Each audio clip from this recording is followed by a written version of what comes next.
Hello, everyone. In this podcast, we will be discussing sensitive topics such as sexual assault. It's important to take care of yourself while listening. Some suggestions are listening while you're in a healthy headspace or knowing who you can reach out to if you become upset. Our 24/7 helpline for crisis calls based out of Central Florida is 407-500-HEAL. By contacting the national hotline at 1-800-656-4673, you can get support and learn about your local resources. There's always someone ready to help.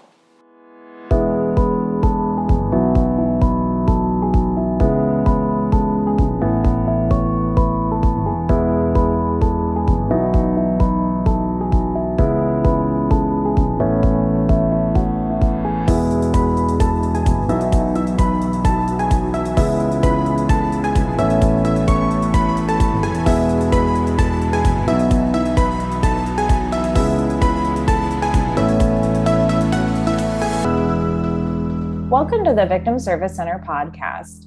Here we sit down with professionals that serve survivors and victims of trauma or those who've experienced violence and have conversations about social issues. This week, we are talking about language and rape culture. My name is Emilie Mitchell. My pronouns are she, her, and I'm the education coordinator at the Victim Service Center of Central Florida. With me today, I have returning two of our amazing interns. So to start off, I have Miles Poola-or. Miles uses he, him pronouns and is one of our therapy interns at the Victim Service Center. So Miles is originally from Thailand, where he received a BA in English and worked as an English as a second language teacher before deciding to move to the US to further his education. In 2019, he received a Master's of Arts in Applied Linguistics from Columbia University in the city of New York, where he developed his passion for the relationship between language and mind. Currently, he's pursuing his Master's of Arts in Clinical Mental Health Counseling at Rollins College, where he is also pursuing a certification in marriage and family therapy. So Miles, thanks for coming back onto the podcast. Happy to have you. Well, thank you for having me again. Absolutely. And I also have returning Nicola Prichard. So Nicola uses she, her pronouns and graduated from the University of Florida with her Bachelor of Science in Psychology. She is one of VSC's advocacy interns and is currently a graduate student in the Master's of Social Work program at the University of Central Florida. In her first year at UCF, Nicola interned at Children's Advocacy Center, Osceola, working with families of children who had experienced abuse. After graduating, she plans on becoming a licensed clinical social worker and intends to continue working with individuals who have experienced trauma. In her free time, Nicola likes to read, cook, and play the piano. So Nicola, thank you as well for coming back onto the podcast. Thank you for having me again. I'm very excited for this episode. I'm really excited as well. I love that we're going to be able to bring some of the master's program that you did, Miles, into this with linguistics, not to put you on the spot, but I'm really excited that you're going to be coming from a linguistics perspective, as well as a therapist perspective with working with individuals with trauma. And then, of course, Nicola, coming at it from a social work perspective and a psychology perspective. As a really brief introduction, on this podcast, we've discussed how our culture, including things like media, the news, movies, music, the way we respond to disclosures, the justice system, all those things and more, can affect the way we actually view sexual violence and ultimately cause rape to continue existing.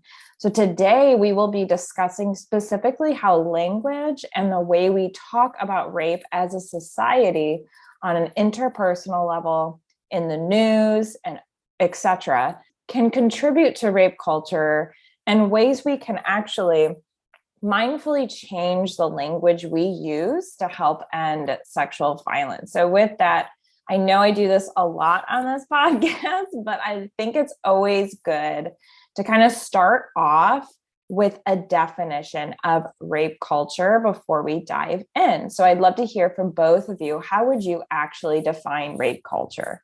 So rape culture, I think it's really hard to come up with like comprehensive definitions, right? And I think like for certain people, for different people, the definition of rape cultures can be different. But to me, is I think it's the cultures where we have certain ideologies that associate with rapes, right? We usually associate with the victimization of rape, sexual assault victims. We also associate that with when we talk about rape, for example, we usually think of like the perpetrator usually supposed to be men. For example, we think about that the perpetrator usually is someone that is total strangers, right? We talk about that. I think that's kind of something that evolves around rape cultures in general. In general, of course, we can go on to specific of the representation of rape in media, in movies, TV shows, or even news. And we often see one side of those representation, and all of this can be considered rape cultures as well. And that's one of the aspects. Yeah, what I'm hearing is that rape myths, or these commonly held ideas that we believe to be true but actually are false, definitely contribute to rape culture. And also, the message that ties with rape, right? That it's a taboo thing. We don't talk about that. It's something that to be ashamed of or anything like that. Of course, it's not a positive thing to be celebrated, but also, we tend to have a lot of message ties around rape that can be problematic in terms of when we have to talk about and advocate and advocate for survivors or victims or people who experience such experience. Absolutely. I think what I'm hearing is it's the silence almost around it contributes to it in general, because since we don't talk about it, people don't know who to reach out to for help. And then we also don't honor individuals who do need help. So it just kind of contributes to the overall climate of it. And then we can't help prevent it from happening. So we can't even help the people who need the help. For example, if someone falls outside of the common script in our head of this is what sexual assault looks like, men can't be survivors, even though we very well know that anyone can be a survivor of sexual violence. But this rape myth makes it very difficult, or a barrier perhaps for us as a society to believe survivors when they come forward, and then also for survivors to find that assistance. So we can't help the survivors. And then if we don't talk about it, we don't learn how to help prevent it.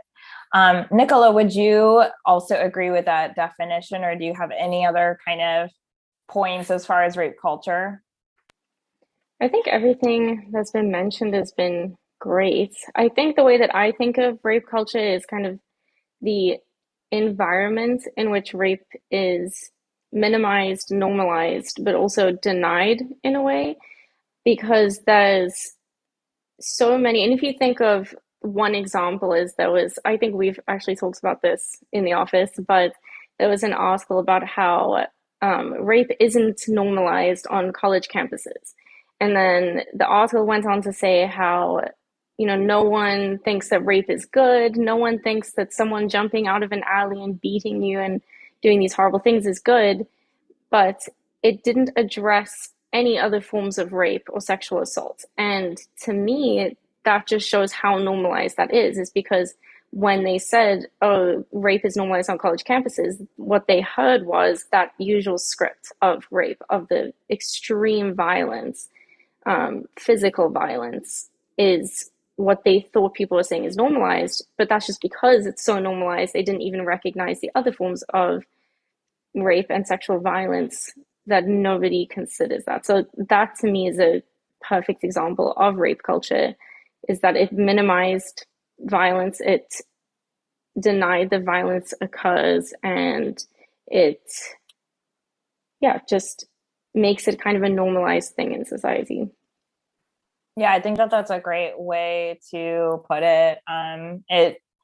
Other pieces to it too can be just a misunderstanding of consent in general. And then since we don't teach people about consent early on, about, how to not abuse people, we instead maybe teach people to, oh, well, if you weren't wearing that, that wouldn't have happened. Or if you didn't go out late at night, that wouldn't have happened. So this victim blaming kind of piece to it as well adds to that environment you were talking about. And rape culture is so complicated. And it is really hard to define. It's interesting because every time I come up to this question, I'm like, okay, yeah, we'll just define rape culture.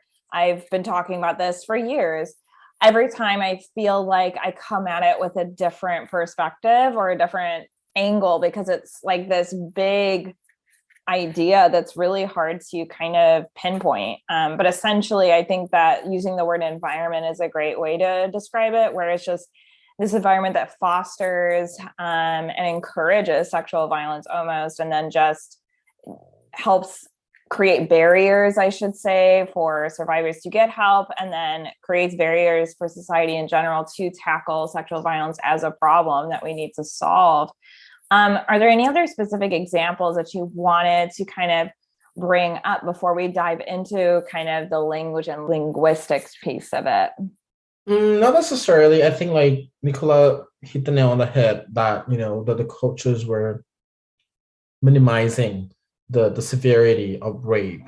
And I think like actually we'll have to give credits to Nicola for come up with the topic today, right, for this episode, because even though I was a linguist, I'm actually kind of still is interested in languages, but and actually this kind of topic is actually on my wheelhouse. That's why I'm interested in linguistics in general, but I couldn't think of that. So kudos to Nicola. I think by doing so, by using the language to represent our ideas toward rape and rape cultures in general is such a really important topic to talk about, because I think like we condone to these cultures by using the language and keep the patterns going, keep the repetitions of how we talk about rape and sexual assault going, and by doing so, we keep minimizing the result, the effect, the severity of sexual assault and rape in general. Yeah, I think that that's such a great way to put it, Miles. Kind of how the way we talk about it, the way it's represented, the way that we deny it and minimize it, condones it. I think that that's exactly the perfect way to describe it. This really kind of hard thing to talk about because it's so ingrained in our society that it's hard for us to kind of open our eyes and see it, because it's happening every day around us. It could, of course, include like glamorization of sexual violence as well. Maybe making, it normal to badger for sex, or, keep going. And then they will yield, that kind of idea. Just again, not really understanding what enthusiastic consent looks like, all those different things. But I'd love to kind of hear more and move more into the language and linguistics piece to it. And I know that we have some specific examples here that I think, Nicola, you brought up first and foremost. So do you want to talk a little bit about like passive voice and how it kind of contributes to this environment? Yeah, I think passive voice is very interesting when it comes to sexual assaults, because honestly, a lot of crimes that are related against violence, that are related to violence against women, use passive voice. You talk about she was beaten, she was raped, she was sexually assaulted. And although this is such a subtle change from saying someone sexually assaulted her, I think it makes a big difference because it kind of removes the perpetrator from the action, and it becomes something that happened to someone rather than something that someone did to someone. It takes kind of that action out of it, and it feels like something that just passively happened. But especially with sexual assault, I think that's something that is missed so often in conversations is how that's a conscious decision that someone made. That doesn't just happen, and it's not this narrative of like things got out of hand and people try and like minimize it like that. And I think it doesn't help when a lot of our conversations take the person out of that action. So it's kind of removing the responsibility. So that's kind of my thought with passive voice. It just makes it a very passive act with something that is very intentional. Yeah, when you were talking, I was thinking like it's almost like they're describing like a natural disaster or something. This like other third party thing that just happens, and you focus on the victim or survivor or the person that it happened to instead of the person actually doing the action. How about you, Miles? Any thoughts on passive voice? Oh, definitely. So it's a passive voice is a very interesting constructions, right? Like on language constructions, and actually not every language has passive voice. I mean, there's some sort of manifestation and construction in a similar way, but I think that the purpose of the passive voice in general in languages is to shift the focus of the message to the action, rather than focusing on who is doing the action. We shift the focus. We took out the agency of who is doing the action as the subject in the sentence, right? So like we want to focus more on the action, on the event, on the performance, on the verb, rather than focus on who initiate the action. So and a lot of times it took out it we use passive voice in terms of trying to like saying things and talking about things that more neutral, right? We kind of want to take away the agency of the person who's doing the action. So in this case, just what Nicola was saying, in the news or in a lot of times we talk about, oh, that woman was raped. She was raped, blah, blah, blah, or she was sexually assaulted by. By using so, you kind of minimize and give less power to the perpetrator, to the actions, to the subject. So in this case, when we're talking about rape, when we take away the subject who's doing the actions, right, we focus more on the action, and a lot of times, as Nicola was saying, we minimize the severity, what's the word? Not the blame, but the reason or the like we didn't put blame as much to the person who did the action on the rapists, on the perpetrators. And I think that's kind of very subtly dangerous when we think about rape, because as Nicola was saying, it's a conscious choice, right? Who committed rape, who initiated the rape, made a conscious choice to do the action. But when we're talking about rape, it's just like something just happened out of blue and we didn't focus on that. Yeah. So that's the first step that kind of like took away the responsibilities from the perpetrator. Totally. And while you were talking, I was thinking like, why do you think we do this as a society? And I don't think that there's like a correct answer, but I'm curious why you think that news outlets and the way we talk about it, we choose passive voice. It's interesting, right? Because like I don't have a degree in journalism or anything like that, but when we're talking about news, I think the premise is the idea is trying to like communicate facts, right, without putting emotions or without taking sides, to try to be neutral as much as possible. And passive voice seems to be able to do that because it focuses on the event.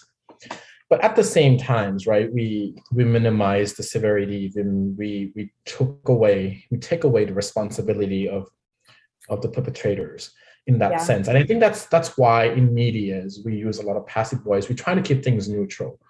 But when we're talking about rape, it's not necessarily neutral, right? There's someone who initiated the crime and someone who actually got affected by this crime, right? Which result in trauma, which result in other many things.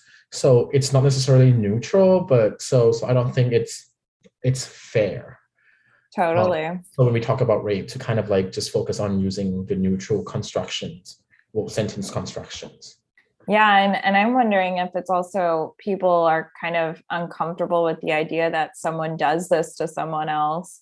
And so they choose to, if we do talk about it at all, it's almost like, again, like this natural disaster that just occurs and it sucks, but we can't do anything about it. And I think that that's what's so frustrating from a prevention educator perspective, because we absolutely can do something about it.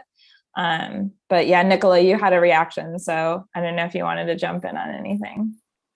I was just thinking about, the perspective of using passive voice, I think is well intentioned in a way, because I think that people see it as a way to focus on the victims, or, because it says sometimes people will say, stop making the movies about the serial killers, make the movies about the victims. And I understand that as an approach and kind of centering the survivor's experience instead of the person who did this. And I think that when used by survivors, that can be empowering at times. But I think that the issue is, using linguistics can change attitudes. And so when from a widespread perspective, even though, yes, maybe we're trying to be well-intentioned by focusing on the survivor, it was like Miles is saying, you're taking the perpetrator out. So now we have this societal perspective on rape that's influenced by the way we talk about it, that's very focused on the survivor. And unfortunately, with the amount of victim blaming and the rape myths that we already have, it kind of leads to this thing of we're very focused on the survivor and we also have victim blaming. So it kind of comes together for this perspective that's only focused on the survivor's actions. That's kind of the way that I see it. But I do think at times it's well intentioned. I just think that it's a subtle but dangerous linguistic mistake to make at times. Totally. I appreciate you kind of empathizing a little bit there and saying, like, I think that there could be a well intention with that. And at the same time, it still has some damages that we were highlighting. I know that we were also talking a little bit about, when we were planning this podcast, that the use of euphemisms also can contribute. So I don't know if you want to talk a little bit about that. Yes, I think euphemisms are very interesting as I kind of see it as a coping skill, because I think we only use euphemisms when we feel really uncomfortable and we want to talk about something, but we're not sure how to do it. But I think that specifically with sexual assault, I think this is the use of consensual language to describe something that's non-consensual.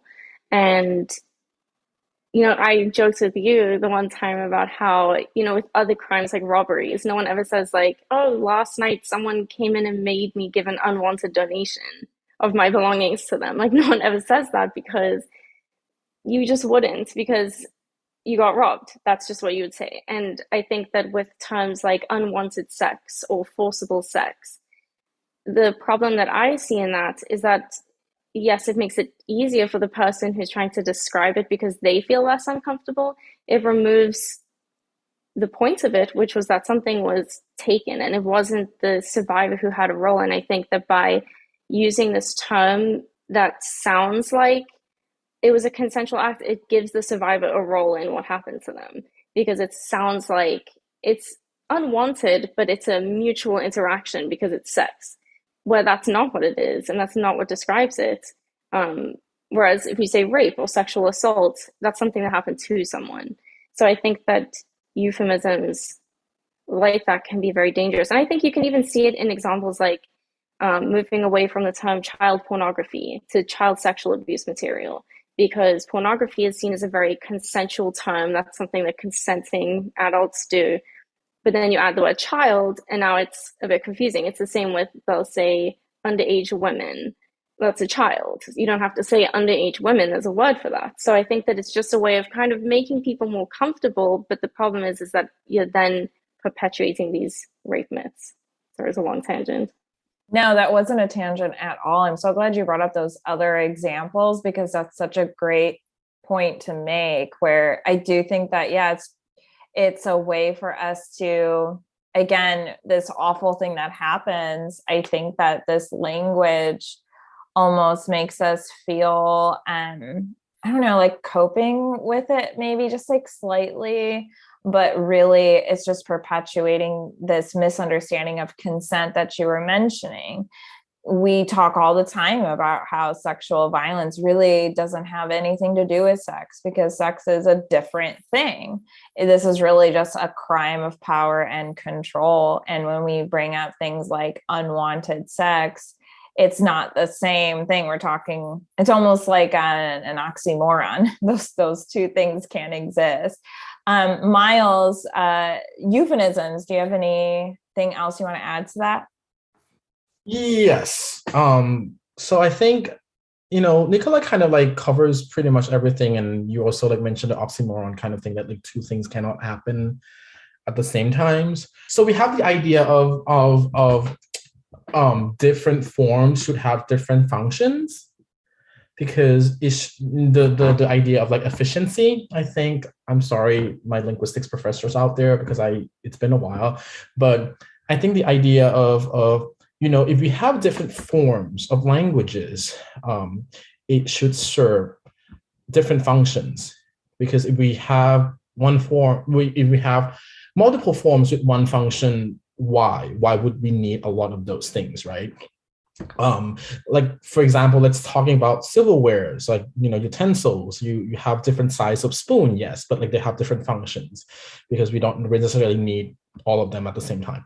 So similarly to languages, when we're talking about euphemism, we can talk about certain things in different ways, but we'll come to find that different words that describe the same thing, that's not always 100% equal.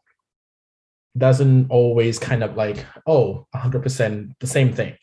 So that's the case of euphemism. And euphemism, the word itself already talks about, make it more pleasant, right? Make it more pleasant to hear. I think like when we talk about rape, it's a very sensitive subject. It's very uncomfortable. When we're talking about sex in general, it's already uncomfortable in society. We were told, even like talking about feelings, in the past, we don't talk about feelings. We don't talk about sex. It's a taboo thing. It's very uncomfortable. Add it on to the non-consensual act, physical act, right? That's also even more uncomfortable with it. So I think like the purpose of using euphemism like unwanted sex or underage woman, child pornography or something like that is unconsciously minimizing the severity, obscuring the severity and responsibility of the actions, or the perpetrator's responsibilities as well. Again, language is a powerful tool that we communicate. And a lot of times it's not always a conscious decision. It's not always affect us right away, but the more we're using it, the more it gets into deeper conscious level, or even unconscious. And that's how we keep carrying the messages out.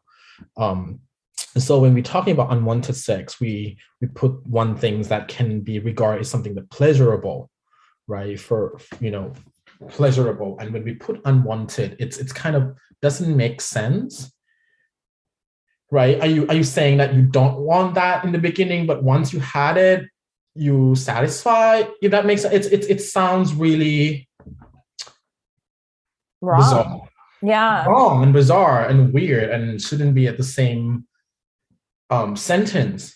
Yeah, you're absolutely right. I really appreciate you breaking down the linguistics aspect of it. I think that's what it can be really hard to talk about, because it is kind of like this implicit thing that's going on, which is kind of rape culture, right? It's this thing that we're not seeing, but it's around us. And now that we're like bringing it to consciousness, it's really difficult to really pinpoint it. But I think that you both are really hitting the nail on the head there. I know that other examples that we brought up was just minimizing rape in general. And we also brought up victim blaming, and then perpetuating myths as well.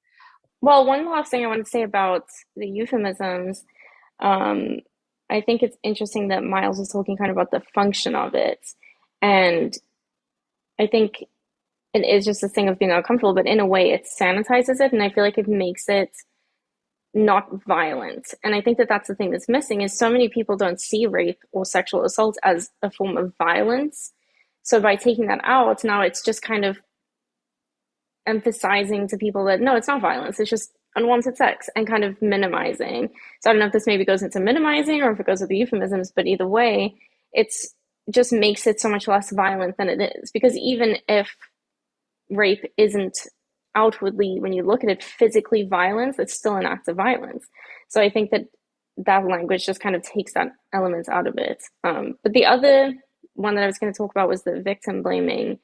I don't know if this is a linguistics thing really, but from a psychological perspective, I think that's interesting because of kind of like the just world fallacy. Like they must have done something to make this happen, because if not, then that's something that can happen to me out of the blue.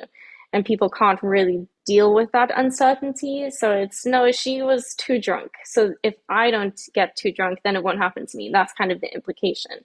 And so by victim blaming, it kind of gives people this sense of security, because if they don't do the things that the victim did, then they'll be okay. When that's not the reality of it. But I think it is interesting that even saying things like that, and I guess this is linguistics, but can make people feel more secure in themselves and kind of the safety of the world around them. Yeah, like they have more control over this thing. It's very interesting because with passive voice, we almost talk about it as if this thing that we can't control as a society, that we can't actually fight against because it's this other thing, even though it is caused by someone else. So on the one hand, we have this idea, but on the other hand, to cope with this idea that we can't control whether or not we're, sexually assaulted by our actions, we choose to blame the victim, to say, well, they did X, Y, and Z, and so I will not do X, Y, and Z, and therefore I'm protected. When that, they've done a lot of research on prevention, and they find that, really what helps prevent sexual violence is not victim blaming, but actually being an active bystander. And when you see things, call it out and helping to protect each other. And then, fortunately, we don't have a lot of data on perpetrators of sexual violence, because that's obviously the population that we would want to intervene with. But they do know that with the active bystander training, that does help. So that's good, but it is very interesting. Yeah. Why we victim blame as a society. So I invite anyone who's listening to, if you're ever having this thought, or you feel yourself maybe blaming the victim or any of these other things, just kind of take a moment and be a little more mindful of it, and then reframe and avoid that, especially if someone's disclosing to you. So I think like it's really interesting to kind of differentiate what we talked about, right? Like passive voice, euphemism. And I think like we can differentiate the form and the functions of languages when we talk about linguistics, right? So like passive voice and euphemism is clearly a form, right? It's a certain things that we use, a construction of language that we use in order to achieve something, right? And the minimizing rape, victim blaming, perpetuate myth, this is all the function of the way we use language to do that, right? So basically, if we use passive voice with, let's say, victim blaming, for example, it can achieve by, if you read the news, right, you can actually probably read the narratives of like, oh, what the victim has been doing prior to rape. But when it got to the events, they, instead of like saying like, oh, the victim was at the bar drinking until midnight or whatever, have like 2 bottles of wine or whatever. And when it comes to talking about rape, if the journalist or the news writer or someone shift the construction of language into passive voice, for example, right? the use of language, the way we construct the narrative in news or in how we tell the stories can really affect and achieve the goals of minimizing rape, victim blaming, and perpetuating myth.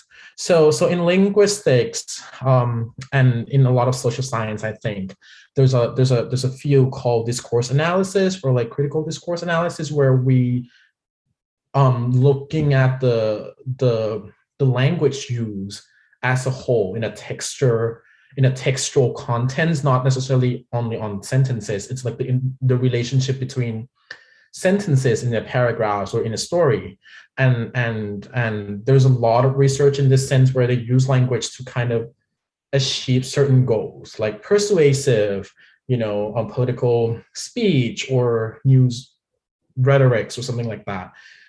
So this is something that like some of the linguists or discourse analysts or critical discourse analysts has been studying for years about this. So when we're talking about language and rape, right? Language and linguistics and stuff like that, we kind of have to differentiate that passive voice and euphemism. It's almost like a form that we use to achieve certain functions or goals, such as minimizing rape, victim blaming, perpetuating myths. Absolutely. Yeah, thank you for breaking that down. I think that that's such a great example too. If you're ever reading an article and it shifts from the active voice to the passive voice, how that is shifting the blame as we move forward too. And yeah, that's such a great example. So I'm going to definitely pay attention, and see when the author or writer unconsciously even shifts into these, using passive voice, or why I think they might be using a euphemism here instead of calling it what it is. Before we jump into the next topic, Emily, I just want to say, like, I found actually an article, a research article, which the name of the article name is, Telling It Like It Isn't, Obscuring Perpetrator Responsibility for Violent Crime.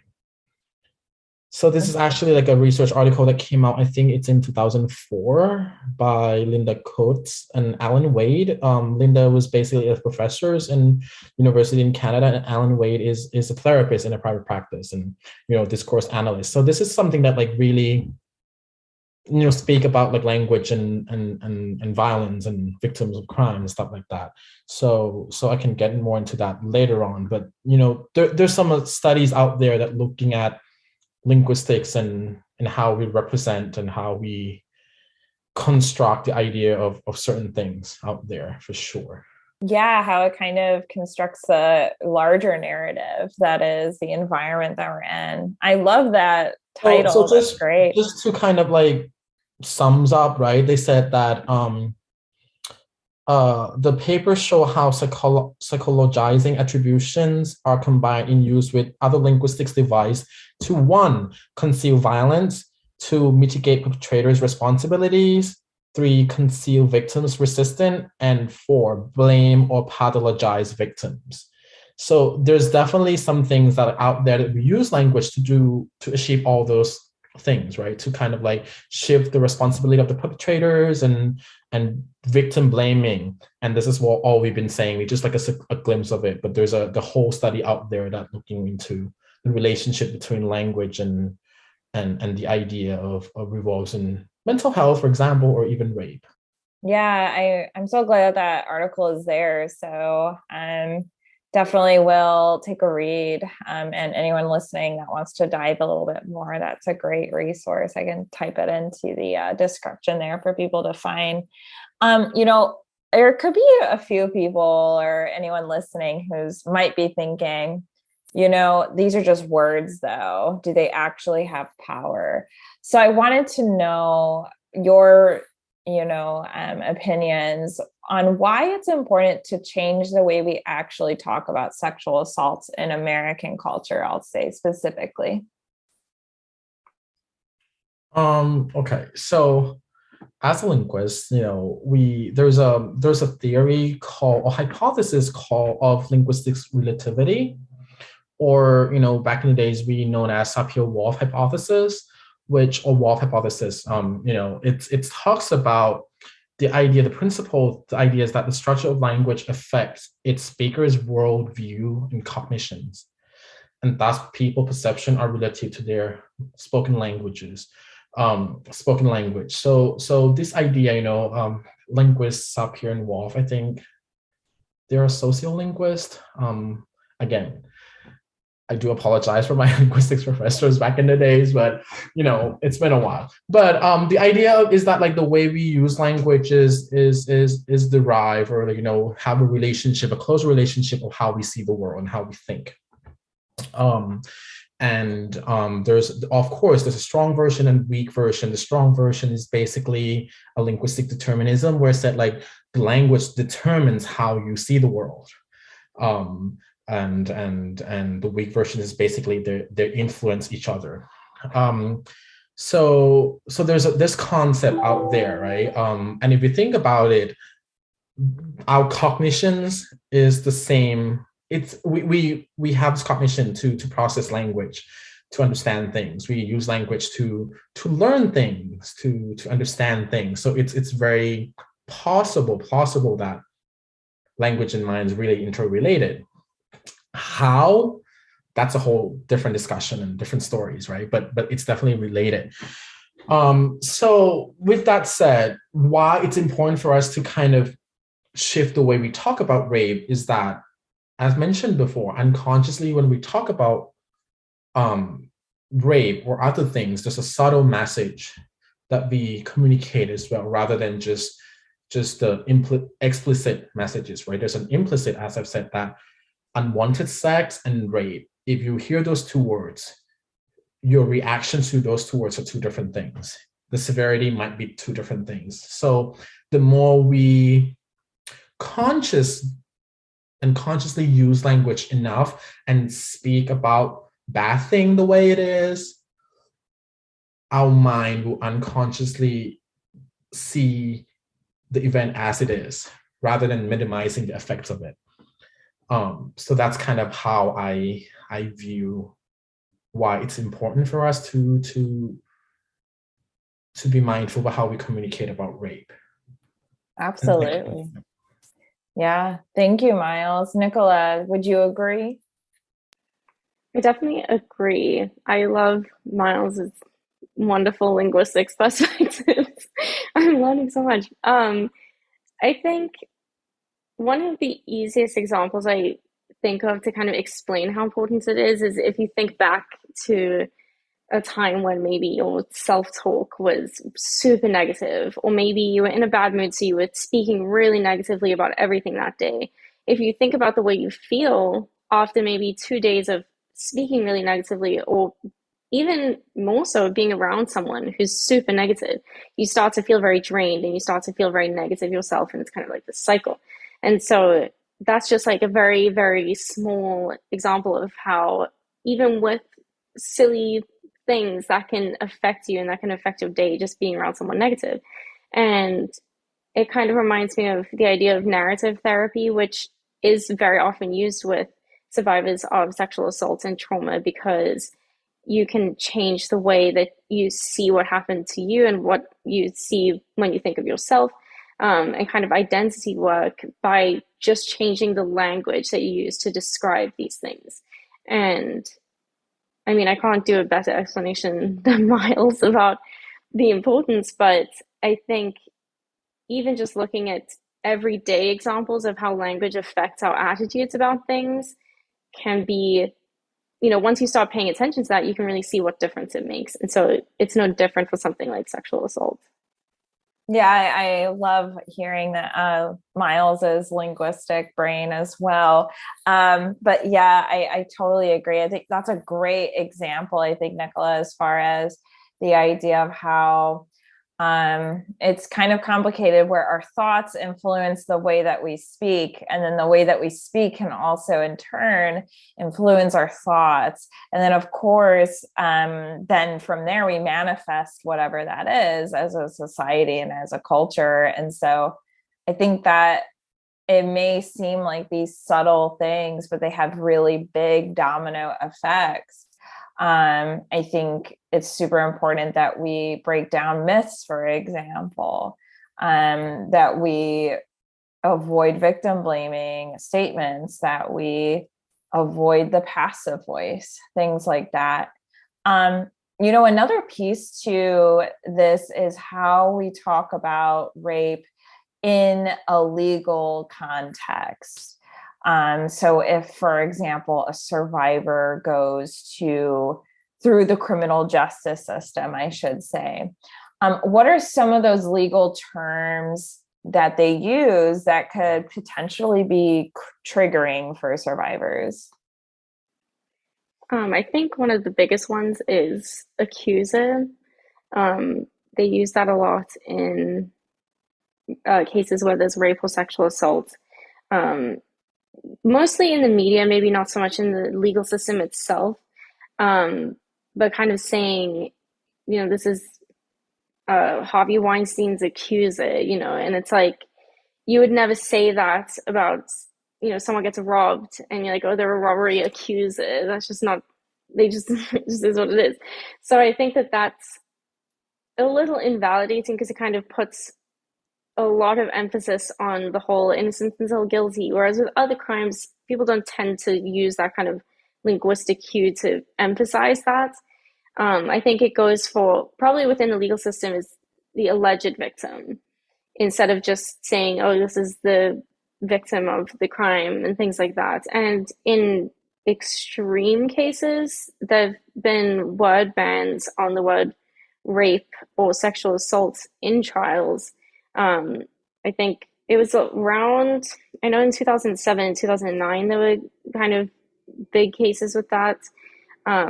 But because those terms were seen as prejudicial, unnecessarily, which you don't really see. I know people try to kind of bring that over to other crimes, but it's a lot harder to do that because it doesn't make as much sense because there isn't that kind of victim blaming with other crimes most of the time.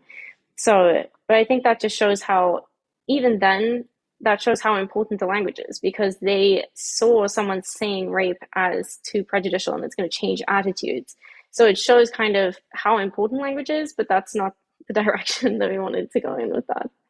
No, I think that that's such a good point, and showing that, see how important it is, that how powerful language can be.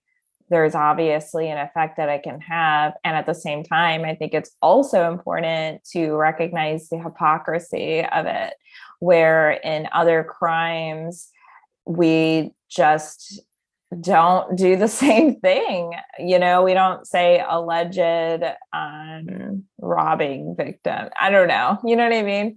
Victim of, unwanted, what was it? Unwanted donation.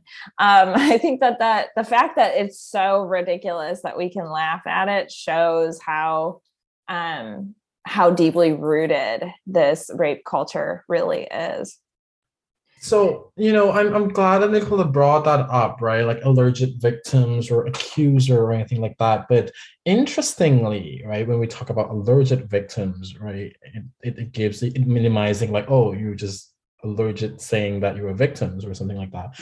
But when it comes to like a court and talking about the perpetrators, for example, the research article that I mentioned earlier, the researchers look at court orders, like court report. So basically they have everything typed out, right? And they look at the way language was used. So one of the example, when they said they refer to the perpetrator by using the word accused, use the word accuse a lot, where maybe we use alleged victims or accuser, right? So again, just the two words of accuser and accused. When you hear that, you give a sense of like, oh, accuser, you're a crying baby trying to like kind of report things that not really happening, and accuse is like, oh my god, poor guy, you're the guy who just like got accused. You know what I mean? Like those kind of subtle thing is really important. Even just saying that, you can actually see your own reactions of like when you hear the word accuser and accused, when the reality is the victims is the one, the perpetrator actually initiate the action and may have this traumatic events happen to the victims. But now in court system, in legal system, this perpetrator seems to be the one who seems to use the words accused, seems to shift the perpetrator to be the victim. Yeah, that's such a good point. I think that, and it's hard because I know that it's a totally different realm in the legal system, and I'm definitely not a legal expert at all. Me neither. But I do think that that's important, what you brought up. Yeah. I think it's, I don't think we intend to this podcast to kind of change the whole world, but I think we brought up some important things that we should talk about, right? To kind of keep the conversation going.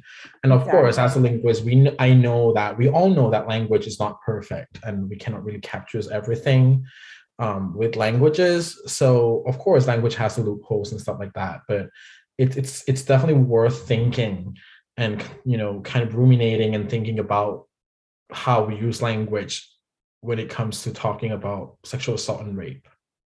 Yeah, and analyzing it too, what is this serving?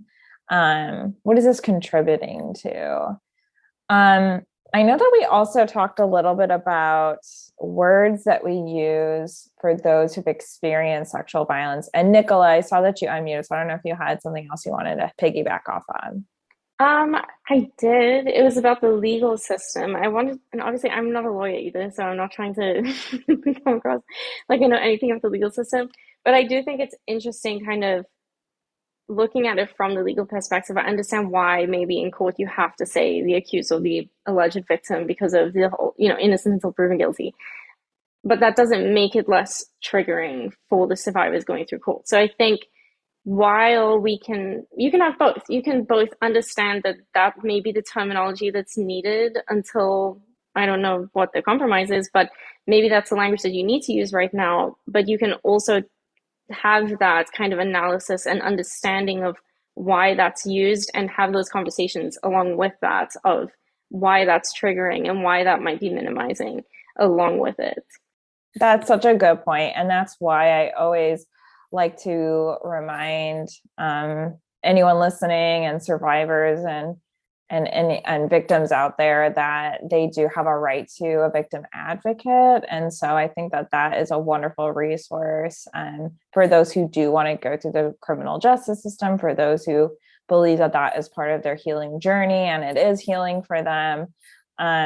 I know that the VSC, again, we're not legal advocates. However, our advocates can accompany you to court. They can be there as that emotional support, because I do want to validate that it can be a very, very triggering process and the language can be part of it. So, for those listening that aren't in the Central Florida area, you should have a local center, a rape crisis center, and they should be able to point you in the right direction as far as getting a victim advocate to join you, if that is something that you're interested in. Speaking on kind of the words that I just used, actually, which are, what we kind of use for those who have experienced sexual assault. So I hear a lot of the words survivor, victim, thriver. So how do you feel about these words? I have a lot of thoughts about these words. So I apologize if this kind of goes on, but I just think it's a very interesting concept that there are these different, and something Miles said before kind of, I feel like explains this really well, is that you can have multiple words for something, but they're not always going to mean the same thing, even though they're describing the same thing. And I think there's two perspectives, because there's obviously the person themselves describing themselves, and then there's someone else describing the victim, survivor, or thriver. And ultimately, I think that it should be up to the survivor to decide on what they like best. And I don't think, no one's going to be offended if you call them a survivor instead of a victim. Some people hate the term victim because they feel like it, minimizes their agency. Other people love the term victim more because it kind of and I think Miles also mentioned something about this, it shifts the focus. So instead of being about, this is something that I got through, I survived that, it's about, someone made this conscious choice to do something to me. And yes, you are moving on, and yes, you're thriving, but you want to focus on the fact that that was a decision someone else made. So I think that sometimes there's a different focus, and it's not necessarily meant to minimize someone's agency, but it's kind of what you want to go with independently yourself.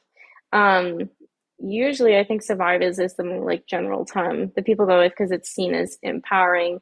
But I think for some people that can also be, I don't want to say it backfires, but I think that constantly telling people you're a survivor, you're thriving, when maybe they don't feel like they're thriving, or, it's so much work healing that sometimes it feels like it's minimizing the negative and it's putting this like too much empowerment in a way. And in social work, we have like the concept of self-determination, and kind of you should be able to decide things for yourself because you know yourself best. And I think that letting people decide what term they want without having kind of any condescension to them about the term that they choose is most important. Because if someone wants to identify as a victim and that's helpful for their healing, at the end of the day, that's all that matters. And I think that from both perspectives, both can be minimizing of some aspect of healing. And maybe someone wants to choose a different word every 5 minutes, but that's their choice, and it should be okay either way. I love that. And I wanted to see, Miles, with your experience with the clients that you work with as well. Any other thoughts about these words?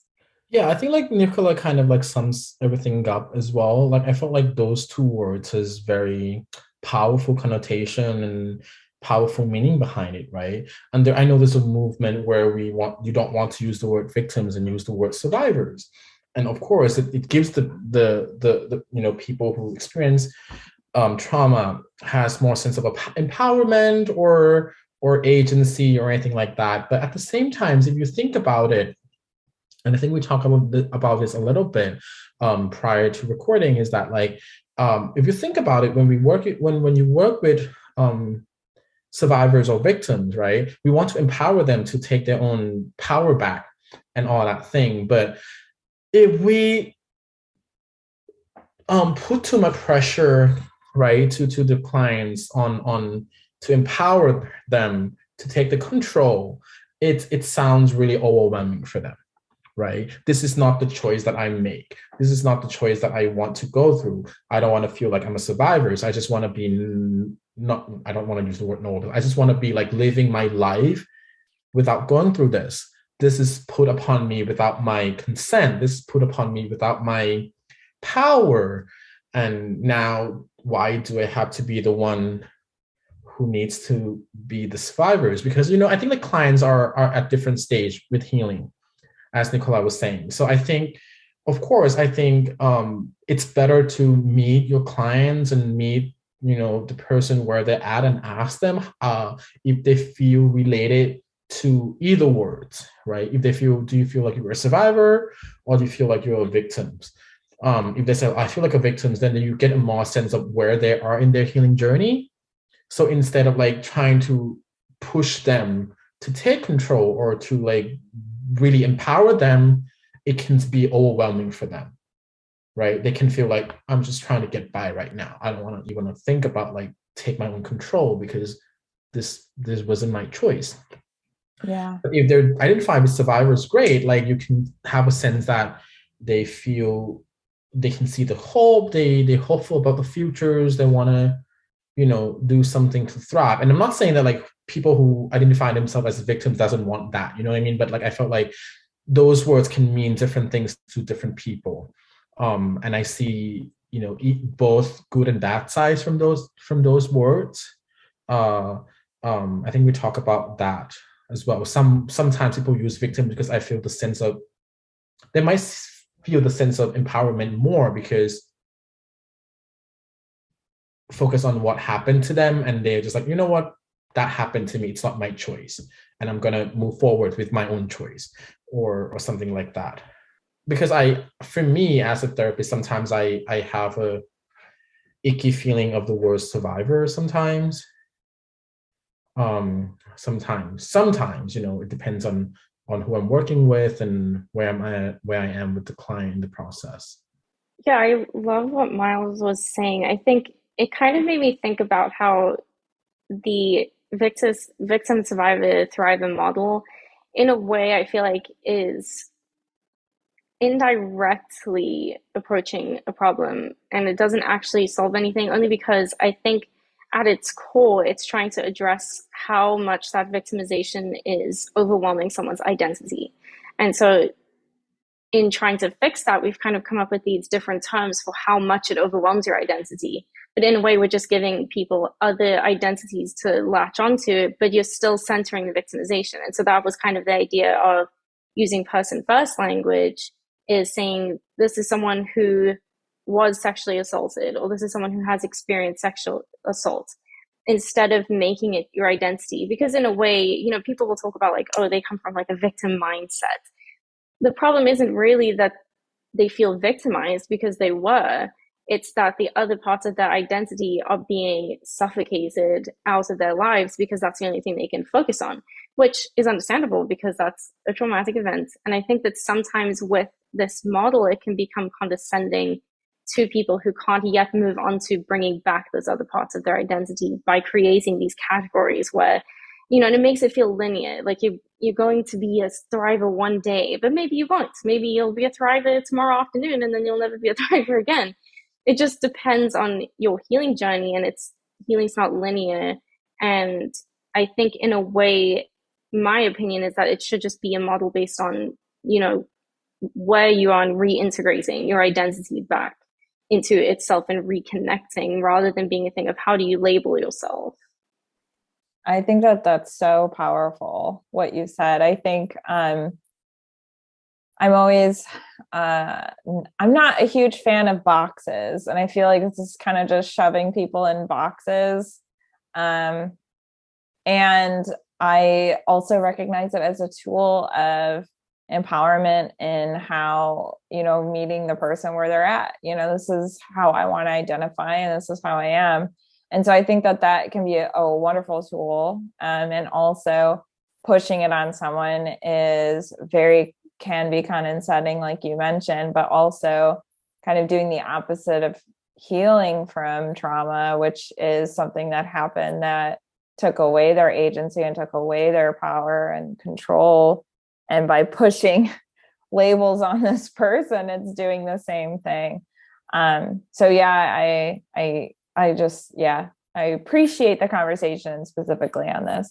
And I'm going to add one more thing, right? Like when we talk about like healing is not linear, right? It's not linear. So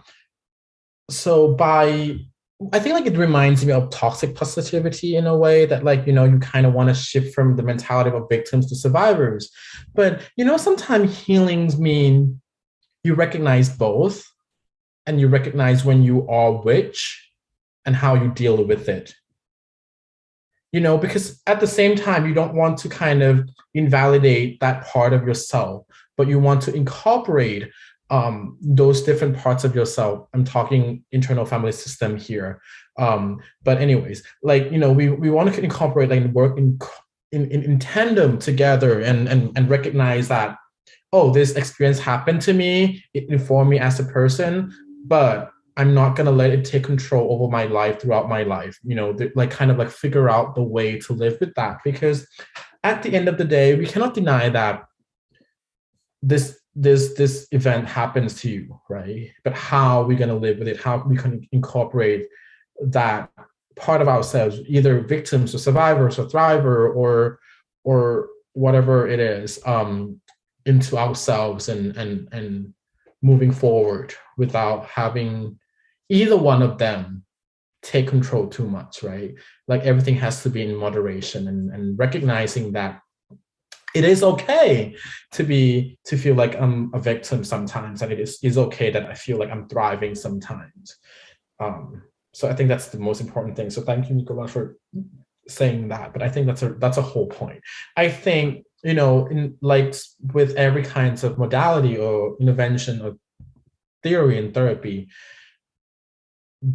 I feel like we shouldn't use it into the extreme, right? Like find certain things, find certain spot that this might fit, and be more integrative and synthesis, or I mean not synthetic, like synthesis of the whole concept is what we strive for. Yeah. Something that Miles said made me think, as usual. I think healing is not linear, but I think something that people miss is also that healing is not fun. It's not this like fun time. And I think that sometimes Survivor kind of sounds like those like inspirational movies about this, woman who got through it and she's living her best life now. And sometimes that's just not what it looks like. And I think that in a way, it may make someone feel like they can't have those negative parts, but they're going to have those negative parts of healing. And it's exhausting and it's not fun. And I feel like it makes it sound inspirational, but it doesn't feel inspirational living it. And so I think that disconnect can sometimes be a little overwhelming for people. But then someone who doesn't like the term victim, because then maybe that feels minimizing to them, is kind of stuck because now they have nothing. And that's where I think the person first language kind of comes in, because it's kind of what Miles was saying is you can't ignore that something happened. So you are someone who experienced sexual assault, but that's not the only thing that you are. You're still a person who has other qualities and other attributes and other life experiences that are just as important as that. And they don't have to be drowned out by someone else's choice to do something to you. One of the first episodes I've ever done was actually talking about these specific terms. And it had Brandy on, our lead therapist. And she said, and I'll never forget, she said, these people are people. We can't forget about that. And yeah, we talk a lot about like labels and all that stuff. And you all kind of bringing up like there's holistic identities here that are all intermixing. And some days we feel this way and some days we feel that way. And I think when we come at it from that perspective of not putting people in little boxes and little compartments, we can kind of holistically look at the entire experience that is a human life. That healing, if it doesn't feel this way, doesn't mean that it's not happening. All those different things. So yeah, I really appreciate this really important discussion that we're having. Just as kind of final points here, I feel like there's some unhelpful things that we as supporters can say to survivors and victims. So I wanted to kind of ask what those unhelpful things we can say. What are things we should avoid saying to people who have experienced violence? I think Miles mentioned toxic positivity, and that's kind of, if I had to give one time for what not to say, I would say that. I also just think that, every statement has to come with balance. So I think obviously you don't want to take someone's agency away, but specifically with sexual assault, you don't want to give them too much agency in that situation in a way that feels like they could have or should have done more. So I often think about coercion with this, and I know we did a podcast on coercion and kind of discussed this, but saying things like, oh, you're so strong, you should get up and leave in the future or something. I don't know. I mean, that's a terrible thing to say. No one should say that, but kind of giving too much agency to, imply that they could have done more to prevent it. I think that sometimes it's well-intentioned and it kind of goes into toxic positivity. You want to empower someone so much that it makes them feel like they should have been stronger or they should have done more.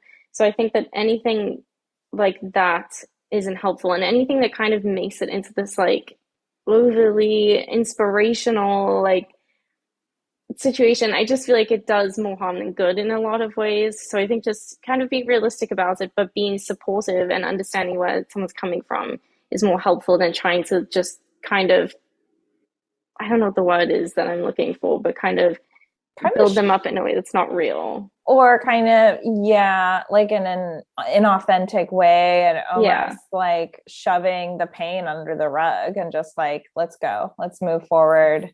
You're good. You're stronger because of this. It's almost more about the supporter then, because they just don't want to uncomfortably talk about what happened. Miles, is there anything that is unhelpful that we should not say? Oh, definitely. So yeah, definitely toxic positivity, right? And when something like this happen or someone like shares their story to you, um, I always I think like my the episodes that I did with Ralph says pretty nicely. Sometimes you don't have to say anything. Just be curious and ask how can you be of help. The person who experienced that trust them that they know their own story, trust them that they're the expert in their healing journey. Sometimes they're not the expert, but they know what they want, from a people. And I think like we as a society as a whole, we're taught to feel uncomfortable with emotions and we want to fix it because we feel uncomfortable with it. We're hearing our friends cry and we want to make them stop crying because we don't want to hear it. We feel uncomfortable with it. We might feel sad because we don't know what to do, or we might not liking it. So usually people trying to jump into trying to fix things for them, right? But I think so. Don't do that.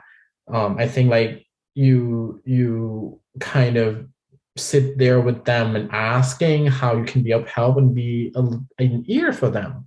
And if you want to do anything, just maybe trying to help them find resources that might felt like kind of come go to therapy or anywhere that they feel comfortable talking. Because when you push like, oh, it's okay, things gonna get better, how do you know things gonna get better for them? It might not. Of course, in the ideal situation, it will, right? But it might not, or it might takes time. So, you know, saying something like that, or inspirational quote, or other people had worse, or anything like that is something to be avoided. The key is if you don't know what to say, don't say it. And just asking questions of like, how can I help? How can I be of help? I hear you. I'm here. If you want to talk, I'll be here in ear and I want to help. Let me know if I can be any help, you know. But if you don't know anything to say, that's probably the good way to go with it, right? So I understand. I hear you. I'm here with you. I want to support you. How can I be of help? Rather than trying to fix things or make them stop talking. Yeah, it's like invalidating the pain that they went through by just kind of saying it'll be okay. And then, of course, it's empty promises that we can't promise. Yeah. So yeah, I love that you brought some other like positive things that we can say. And I wanted to also ask as kind of a final question. So you're talking about how we can kind of shift how we talk to, one-on-one with individuals. But how do you think we can combat, this problem of language contributing to rape culture as a society? What are some things that we can do and be more mindful of? I think that definitely being more conscious and deliberate about the language that we choose to use. And I think even for, if you think of agencies and professionals, this is still a growing area. Like most paperwork still say child pornography. So that's something that's very new and still has to be updated. But I think that making conscious decisions to use certain, sentence constructs or use certain terms instead of others, you talk to someone and they hear you say it like that. If enough people are saying it, that's how things change. And if you think about how language changes over time, enough people have to start doing it and you hear it and you get used to it, and then, things change. So I think each individual kind of making that conscious decision to be aware of their language is really the way to go about it, and kind of focusing more on who is perpetrating these acts and putting the responsibility where it is, using language. And I think like, yeah, Nicola has a great point, right? I think like, we cannot really change language and the way we talk about things like in one night or in one day, right? It changes over time. It's never the case. But I think besides be conscious, being really mindful, be intentional about it, is also kind of keep the conversation going, right? Keep the conversation going. Like, if we, for example, if we didn't, Nicola didn't come up with this idea, we probably don't think about it, right? So like kind of like once you pay attention to the language we use, pay attention to the language the media use, pay attention to the language that your peer use, your family use, and people around you use, and you know, find a group of people who you feel comfortable enough, who share the same interests, and keep the conversation going. I think that's, you know, make waves, make noise about it, and that's, you know, that's kind of how any changes can happen, right? We start as a really small, shaking the, you know, we might shake our table, but the more we shake things, it's gonna make more impact and grow into a bigger thing. So yeah, keep the conversation going, pay attention, be mindful, and keep it rolling. I love it. Yeah, the ripple effects, right? You know, I think that that's a wonderful place to sign off. Before I do, is there anything you'd like to add? Is there something everyone can do today to help, or anything you'd like to say before we sign off? The only thing I would say is, this is, you know, just like the general statement always is kind of to survive, is that there is help that you can get, and that if you feel like a line has been crossed, then it probably has, and that it is valid and encouraged for you to seek out resources that can help you, because you deserve to be believed and to heal. And that would be probably the only thing that I feel like I want to add. I love that. Yeah. Everyone deserves the right to peace and happiness and healing. So I think that's a great place to sign off. So thank you for listening to the Victim Service Center podcast. So the VSC is a nonprofit organization that provides free confidential counseling services for victims and survivors of any kind of trauma in Central Florida. To learn more about our services, please visit victimservicecenter.org. And to everyone listening, healing is not linear and you are not alone. And thank you so much, Nicola and Miles, for joining me today. Thank you.